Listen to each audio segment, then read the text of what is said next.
remember the first time that they tried to get me out of bed.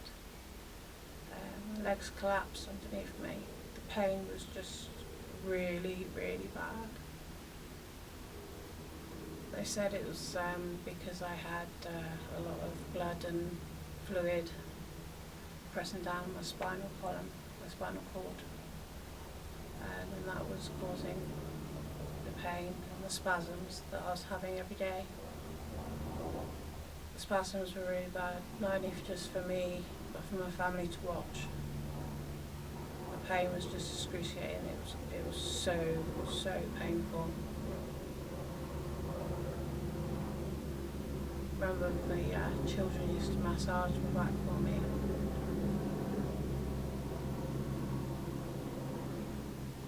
I remember the night I got brought in. I remember my sister. She was rubbing my back to take the pain away. I just remembered that.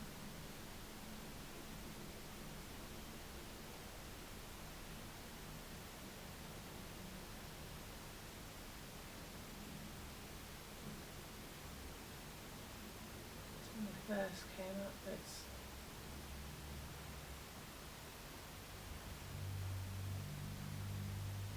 night when they first came up. So I saw my family one by one. They just turned up.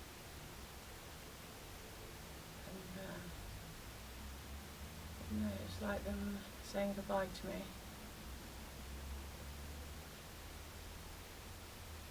They didn't want to say goodbye. I wasn't ready to go. My children weren't there, you see.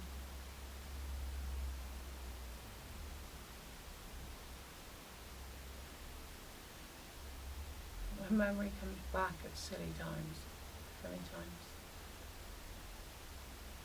You never know, maybe I'll get those 3 weeks back that I've lost. My mum says I don't need them. I don't need to remember. It wasn't very nice. But I think for me, it's something that maybe I do need to know to be able to move forward.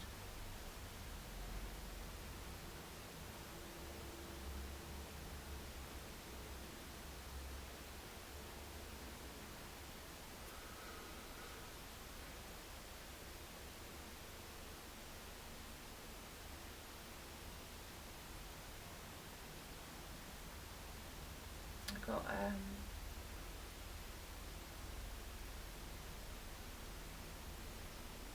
down to low dependency unit. It was the end of January, and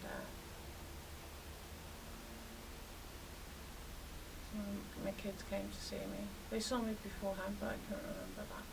But I remember them seeing me in the low dependency unit.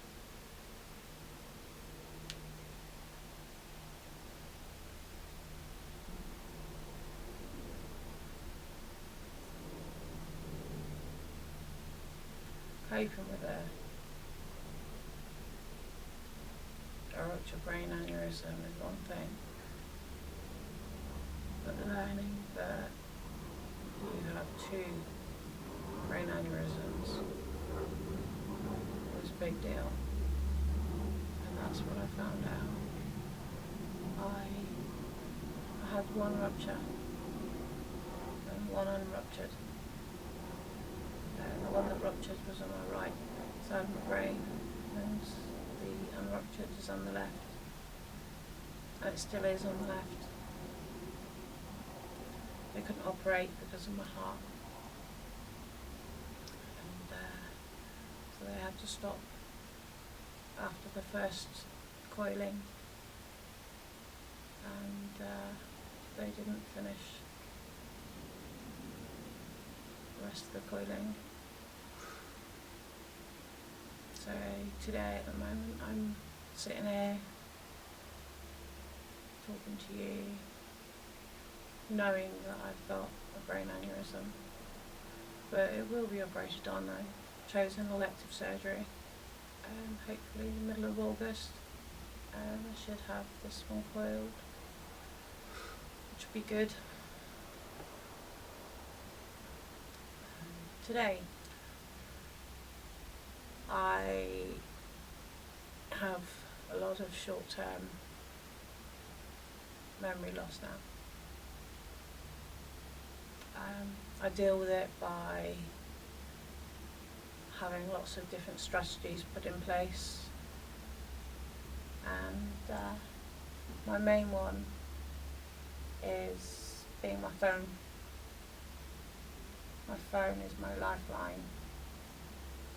There's all my contact details in there, my hospital appointments, shopping list, any reminder. I take 41 tablets a day for my other, I suffer from lupus, and have a lot of issues regarding that. But since my aneurysm, I take a lot more pain medication, mainly to keep the headaches away. And I have an alarm go off every 4 hours on this phone to tell me to take my medication. And even then, sometimes I do forget. It's like, oh yes, I'll go and get my tablets, and then I'll forget that I was going to go and get my tablets. So I have to take them late then. Also, I write everything down. So it goes in my phone, then it goes in my diary, and my calendar, and my best friend now is post-it notes. So stick them everywhere. Or, you know, there's something that the children have got to do, or I've got to do, hospital appointments. All my medical stuff I keep in my bag.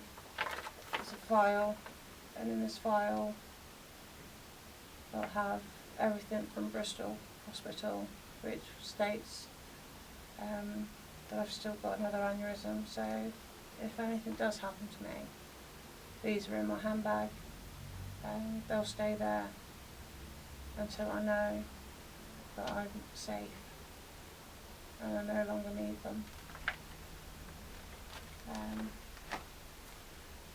I've progressed to a walking stick now.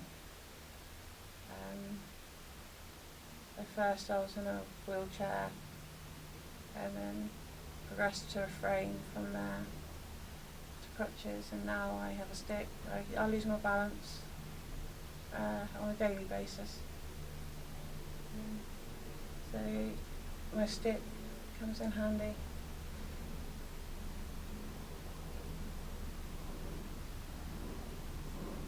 It's not easy living with a brain aneurysm.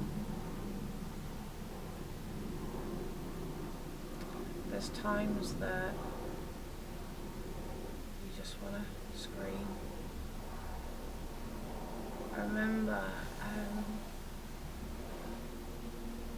it was about 2 weeks after I got discharged from hospital. I was at home, and I put the children to bed,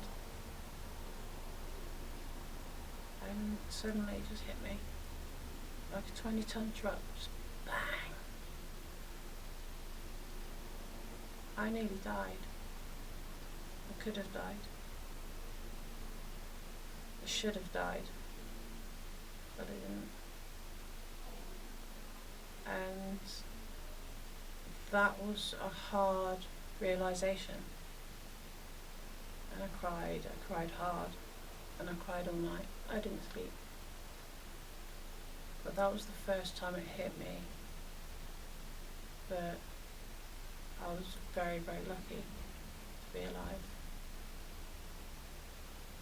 I grieve the part of my memory that I've lost,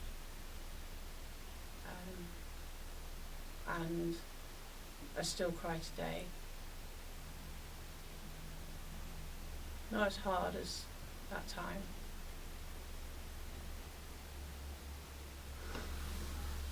I get frustrated as well, really easy. I never used to get frustrated as quick as what I do now. Sometimes to the point that I get really angry. Before I could have a conversation with somebody and I could take it in, and even if other people were talking around me, that was fine. Where now I have to listen, then de-scramble in my head what that person's saying to be able to understand it. It's not as straightforward as before. And if someone interrupts, I could blow like a pressure cooker. And that's not me. And I don't want to be that person. I don't know whether that will change. I don't know whether I'll go back to the old me. It's like losing somebody. It's like death. That's how it feels.